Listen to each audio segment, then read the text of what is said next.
नमस्कार। चलिए जरा कल्पना करते हैं, एक ऐतिहासिक युद्ध भूमि। इतिहास की सबसे बड़ी, सबसे ताकतवर सेनाएं एक दूसरे के सामने खड़ी हैं। लेकिन तलवारें चलने और शंख बजने से ठीक पहले इसी मैदान पर जीवन, कर्तव्य और हमारे अस्तित्व के सबसे बड़े सवालों पर एक ऐसा संवाद होने वाला है जो आज भी उतना ही प्रासंगिक है। तो हम हैं कुरुक्षेत्र के मैदान में। यहाँ हम मिलते हैं दो मुख्य किरदारों से। एक तरफ है अपने समय के महानतम धनुर्धर अर्जुन, और दूसरी तरफ हैं उनके सारथी, उनके मित्र और उनके दिव्य मार्गदर्शक भगवान कृष्ण। युद्ध की रणभेरी बस बजने ही वाली है, और ठीक इसी पल में अर्जुन का सारा आत्मविश्वास, लड़ने का उनका पूरा संकल्प एकदम से बिखर जाता है। और यहीं से इस पूरे संवाद की नींव रखी जाती है। दो बिल्कुल अलग, एकदम विपरीत दृष्टिकोण आपस में टकराते हैं। अर्जुन, जिनके लिए ये युद्ध अपने ही प्रियजनों का एक विनाशकारी और अधर्मी संहार है, और कृष्ण, जो उन्हें कर्तव्य के एक कहीं गहरे, अनदेखे अर्थ का रास्ता दिखाने वाले हैं। तो चलिए सबसे पहले अर्जुन के संकट की गहराई को समझने की कोशिश करते हैं। आखिर ऐसा हुआ क्या कि एक महान योद्धा, जिसका पूरा जीवन ही युद्ध कौशल पर टिका था, अचानक अपने हथियार डाल देता है। देखिए, अर्जुन की ये जो दुविधा है, ये सिर्फ किसी पुराने योद्धा की कहानी भर नहीं है। नहीं, ये तो वो सवाल है जो हम सबके सामने कभी न कभी आकर खड़ा हो जाता है ना? कि भाई, जब हर रास्ता, हर विकल्प नैतिक रूप से गलत लग रहा हो, तो फिर कोई इंसान सही काम करे तो करे कैसे? अर्जुन सिर्फ भावुक नहीं हो रहे हैं, उनके तर्क बहुत ही साफ और गहरे हैं।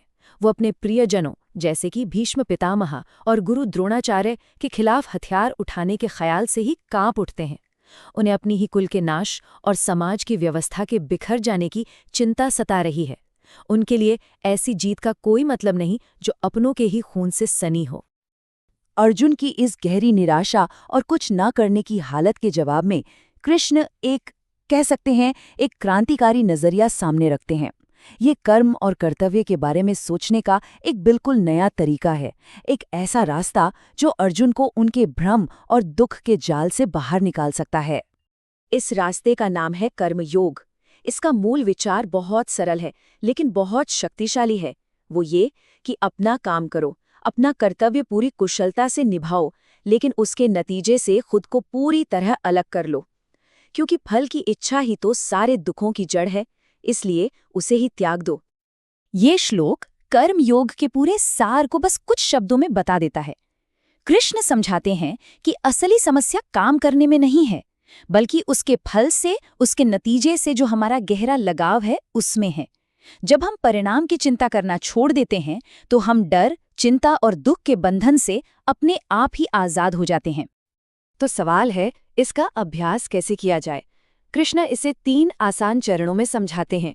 सबसे पहले ये पहचानें कि आपकी भूमिका और जिम्मेदारी क्या है, मतलब आपका धर्म क्या है।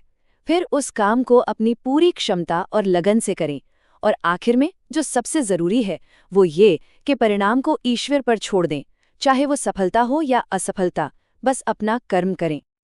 लेकिन कृष्ण की शिक्षा यहीं खत्म नहीं होती।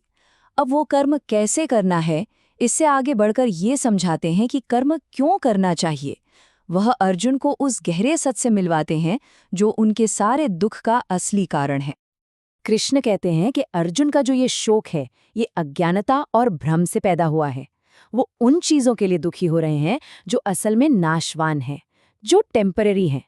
मृत्यु और हानि के इस डर को जीतने के लिए उन्हें ये समझना होगा कि क्या हमेशा रहने वाला है और क्या कुछ पलों का है। और यहीं पर आप समझिए, गीता का सबसे गहरा रहस्य सामने आता है। कृष्ण शरीर और आत्मा के बीच का वो बुनियादी फर्क बताते हैं। देखिए, ये जो शरीर है, जिसे हम देख सकते हैं, महसूस कर सकते हैं, ये तो नश्वर है, एक दिन खत्म हो जाएगा। लेकिन इसके अंदर जो चेतना है, जो आत्मा है, वो अविनाशी है, अजर है, अमर है। उसे ना कोई हथियार काट सकता, ना आग जला सकती, और ना ही पानी उसे गीला कर सकता है। और ये उपमा तो इसे बहुत ही शानदार ढंग से समझाती है। कृष्ण कहते हैं कि मृत्यु कोई अंत नहीं है, ये तो बस एक बदलाव है। ठीक वैसे ही जैसे हम पुराने फटे हुए कपड़े बदलकर नए पहन लेते हैं। आत्मा एक शरीर से दूसरे शरीर की यात्रा करती है, लेकिन आत्मा का जो असली स्वरूप है वो कभी नहीं बदलता। इसलिए मृत्यु का शोक करना ही व्यर्थ है। तो कर्म योग और आत्मा के इस शाश्वत सत्य का ज्ञान, ये सब मिलकर अर्जुन के नजरिए को कैसे बदलता है? इन्हीं दो स्तंभों पर टिककर अर्जुन अपने संकट का समाधान ढूंढते हैं और निराशा के अंधेरे से एक उद्देश्य के प्रकाश की ओर बढ़ते हैं। तो इस पूरी बातचीत से जो मुख्य बातें निकल कर आती हैं वो क्या हैं? पहली, सिर्फ अपने प्रयास पर ध्यान केंद्रित करें, उसके फल या इनाम पर नहीं। दूसरी, ये महसूस करें कि असली स्वरूप ये शरीर नहीं बल्कि वो अविनाशी आत्मा है। तीसरी, ये समझें कि सच्चा उद्देश्य अपने कर्तव्य को बिना किसी स्वार्थ के पूरा करने में है। और आखिर में याद रखें कि ज्ञान के साथ किया गया कर्म ही हर बंधन से मुक्ति दिलाता है। इन शिक्षाओं को पाकर अर्जुन का सारा शक, सारा संदेह एक दृढ़ संकल्प में बदल जाता है।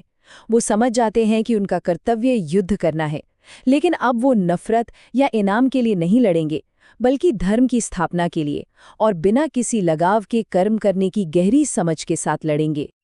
और अंत में ये पूरी चर्चा हमें इस सवाल के साथ छोड़ जाती है, हम सभी के जीवन में अपनी अपनी युद्ध भूमि होती है, अपनी अपनी दुविधाएं होती हैं।